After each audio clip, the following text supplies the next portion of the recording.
Nous sommes donc à la dernière manche de cette émission. Je vous invite à retrouver à présent Faouzia Sefou dans la revue de presse de ce 17 mars 2025. Amis des journaux, bonjour.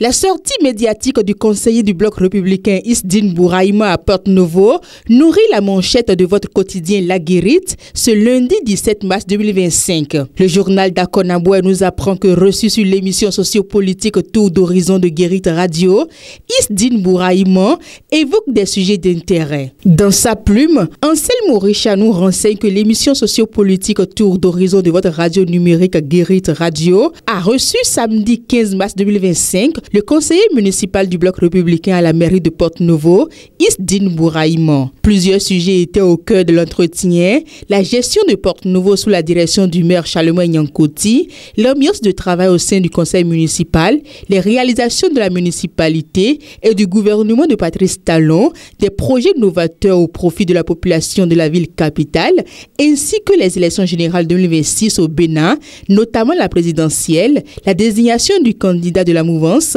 et les tractations au sein du bloc républicain. À la une des journaux parus ce jour, plusieurs sujets sont traités, dont l'entretien exclusif du président Patrice Talon sur Jeune Afrique. Concernant le dauphin de Patrice Talon en 2026, je le dirai clairement, le moment venu, nous informe Libération.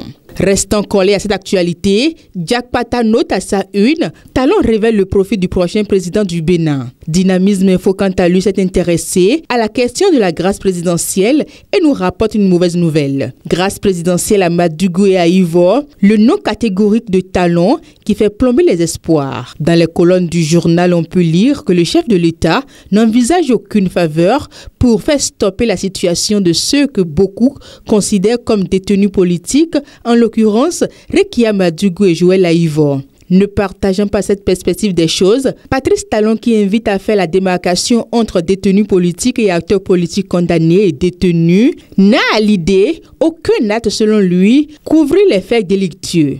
Et dans un entretien accordé à Jeune Afrique, le président béninois a réitéré sa détermination de les laisser répondre de leurs actes les citoyens dans le cas. La question du troisième mandat, l'informateur nous en parle et nous révèle la colère du président Patrice Talon face à la question. Patrice Talon dit que cette question l'agace.